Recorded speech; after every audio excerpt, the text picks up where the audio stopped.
എല്ലാവരും മര്യാദ ജയിക്കാനുള്ളതൊക്കെ ഇതിലുണ്ട്. ഇത്രയും വെച്ച് എഴുതിയ ഈ ചന്തല് നീ ടോപ്പ് ആവണോടാ. നീ ആള് കൊള്ളാം. എല്ലാവരും ഞാൻ പറഞ്ഞ് ശ്രദ്ധിച്ച് കേക്ക്. നിങ്ങൾ എഴുതിക്കൊണ്ട് വന്നതൊക്കെ പുറത്ത് കളഞ്ഞേക്ക്. എന്താന്നോ, ഒരുത്തരും നന്നായിട്ട് കോപ്പി അടിക്കാൻ അറിയില്ല. കഴിഞ്ഞ വർഷത്തെ കാര്യം അറിയാലോ, കോപ്പി അടിച്ച് ജയിക്കാൻ പറഞ്ഞു. എന്നിട്ട് എന്തു പറ്റി? 200 പേരിൽ 175 പേരാ തോറ്റത്. ഈ വർഷം തൊട്ടൊരു പുതിയ രീതി നമ്മൾ തുടങ്ങുക. ഞാൻ ഈ ബോർഡിൽ എല്ലാ ഉത്തരവും എഴുതിയിട്ട് തരും.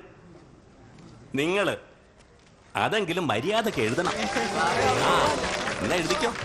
ആദ്യത്തെ ഉത്തരം x2 - 3x + 2 = 4 or x = x - 1 x - പുതിയ DSP ആണല്ലോ വരുന്നത്. = 04.